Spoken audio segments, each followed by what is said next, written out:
Денеска започна екстерното тестирање за учениците од 4-то оделение основно до 3-та година средно образование.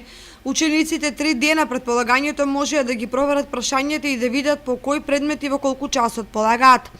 Во Кочанските училишта денешното полагање помине во најдобар ред без никакви проблеми, изјавија директорите.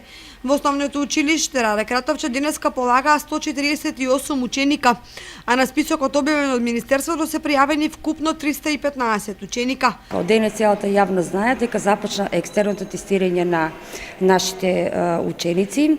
Во Раде Кратовче вкупно за екстерно оценување имаме 315 ученика.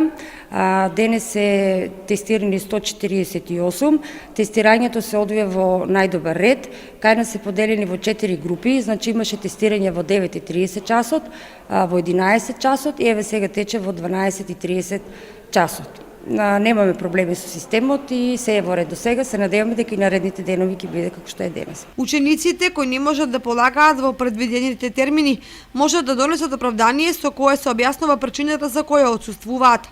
За таквите ученици ќе биде закажано дополнителен термин во месец август. Екстерното тестирање веќе 3-та година се спроведува во основните и средните училишта и донесе позитивни оценки од страна на учениците и родителите.